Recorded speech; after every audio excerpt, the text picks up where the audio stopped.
Hi guys, before we jump into today's video, I wanted to give a warning.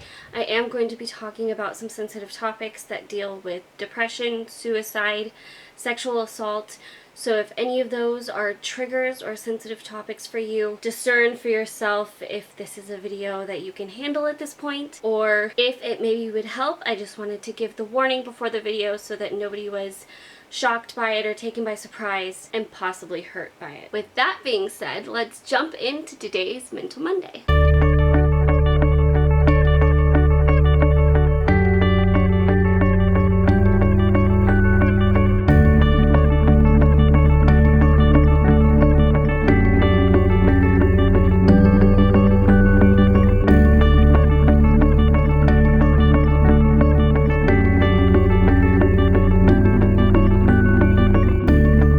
Okay, so unless you've been living under a rock, you've probably at least heard people talking about or seen things online about the new Netflix series called 13 Reasons Why. And it's based off of a book, but I really didn't hear anything about it until Netflix made it into the series that they did and it came out. So that was my first exposure to the story, to the characters, to everything it talks about. And I thought it would be really great to talk about in a Mental Monday video because it is very relevant to some pretty major mental health topics, and it really opens up a great opportunity to have a conversation about it. There were some things that I thought could have been covered or handled better, and then there were some other points where I really enjoyed the way they approached it.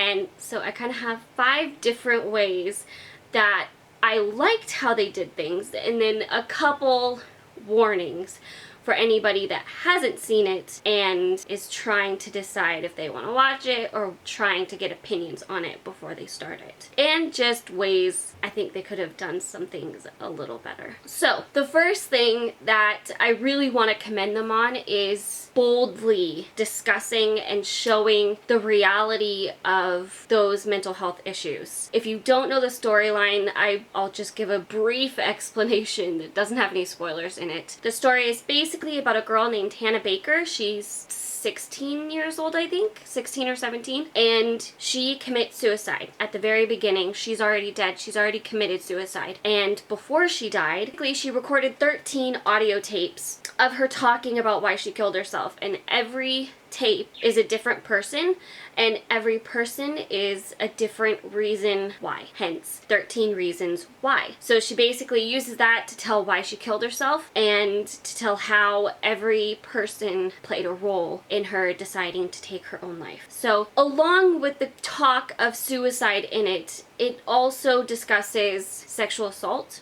abuse, like physical abuse from parents, drug use, alcohol use, teen use of drugs and alcohol. It even goes into date rape and the use of drugs or the use of intoxication to take that opportunity and take advantage of somebody, and the responsibility from those that may or may not know what happened. You find all of that out throughout the story, but they boldly talk about it. They don't shy away from it. They don't sugarcoat any of it. They very boldly talk about it, and it is intense. It's intense stuff. It's hard stuff, even as an adult, let alone as a teen or a young adult. I commend them on their bravery to do that. I think even the author doing that is a very brave move. The second thing I wanted to talk about that I liked that they did was they didn't make the characters perfect. It was very real, very relatable characters, and I think everybody could probably find themselves in one of the characters. There was a wide variety of characters, and each had their own thing they were dealing with. Each had their own thing they were working through, that they were struggling with, that was their kind of secret, and that was really a helpful dynamic and helpful structure for the story. And the way Netflix told the story was amazing. The way they structured it in the show, the way they had each episode be something different and something very much its own, but also a part of the bigger story. But being able to focus on the details of that part of the story was very cool. So the characters were very rich, and I think that also helped along the tackling of such big issues. The third thing that I want to commend them for is they didn't make the adults perfect either. The counselor at the school that you kind of see trying to talk to Hannah at different points, helping various students, but specifically in the way he talks to Hannah, you can tell that he doesn't fully know what to do. That it's a bigger situation than he was prepared to handle when he first started talking to her. And that's an interesting dynamic to it. And I think that that's really good, and I think that makes it even more relatable and even more real. And it also shows the fallibility of humans and the need to take into account human error in all of us having issues, all of us being broken in some way, all of us having things that we struggle with, and all of us handling things differently. So the fourth thing I wanted to talk about was the way they were able to point out really clearly the different warning signs of suicide, the different intricacies to somebody getting to that point and how they are when they get to that point, because it's not what you would expect. The warning signs they show are the true warning signs. They're not they look depressed. They talk about death and dying, and it's all very morbid and dramatic. That's not actually what it looks like most of the time when somebody is suicidal or is contemplating suicide. If they're really deep into it, they're not going to tell you. They're not going to say, hey, I'm thinking about killing myself. They're not going to tell you how they plan to. They're actually going to feel relieved and going to seem happier even like a whole week before they kill themselves, because they feel like they found their solution to the pain they were feeling, and so they feel a little more settled. And as hard as that seems, and as counterintuitive, as morbid as that seems, that really is the process when you're thinking like that. You're not going to tell somebody because you don't want them to try to stop you. You're not going to be upset about it because it's going to seem like relief. And those are some of the biggest reasons that it's hard to have warning signs, because the warning signs for suicide are not what you'd expect. There are more subtle ways that they try to hint at it, or there are more subtle ways that you can tell in them, and it's just not as obvious as you would think.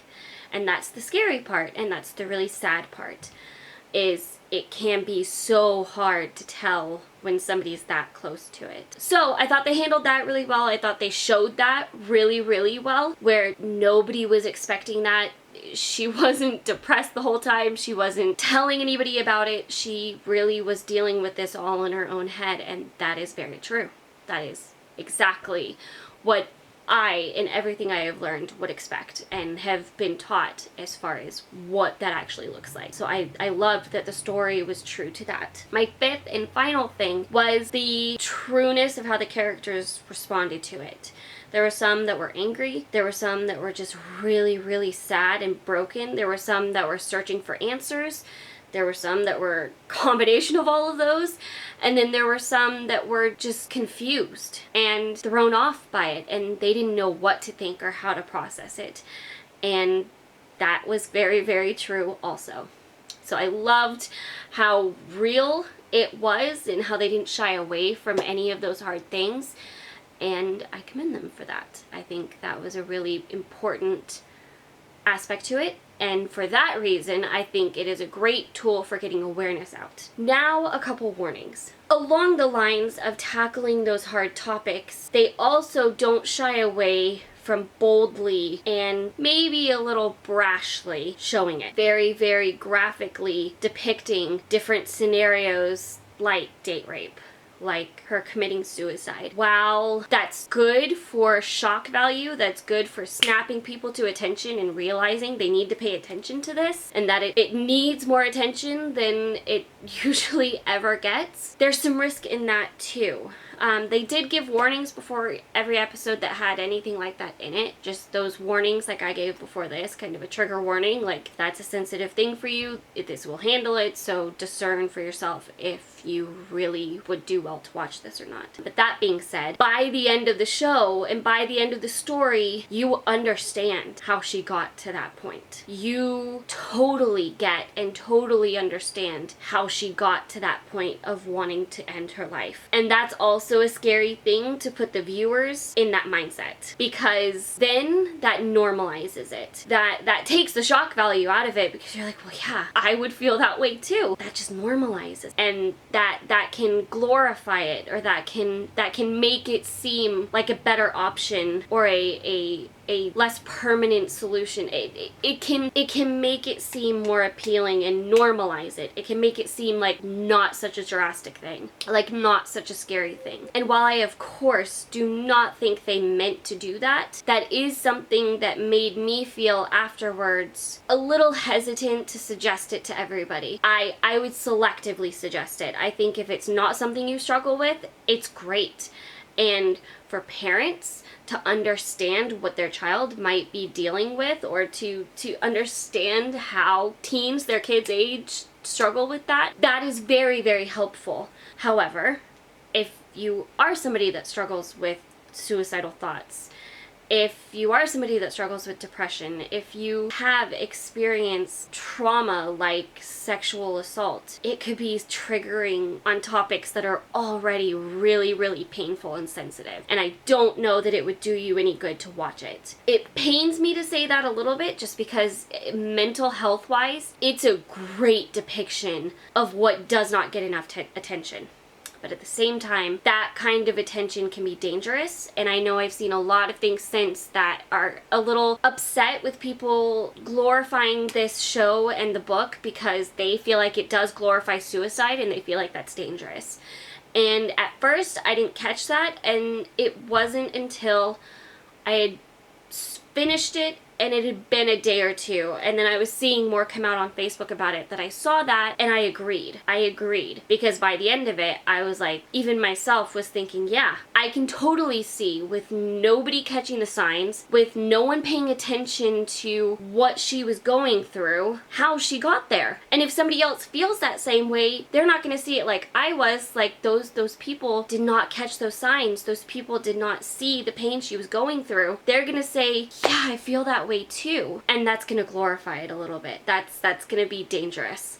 So this probably isn't a popular opinion, and this doesn't mean I won't watch it again. In fact, I might watch it again slower, because I kind of binged it because it was so good. But I might watch it again through slower just to catch more of it. But I do really, really give that warning. And so I thought, because of all of this, I should talk about it. I think it's important, but I also think there's a lot to kind of process with it. So I hope if you're thinking about watching the show, you'll take into consideration what I said. And if you watched the show, let me know what you thought in the comments below, how you thought they handled everything. And I hope this video helped you. I hope you enjoyed it and learned something. If you liked it, give it a thumbs up and share it with everybody. And if you're not already subscribed to my channel, click the screen and subscribe, and I will see you guys tomorrow. Bye!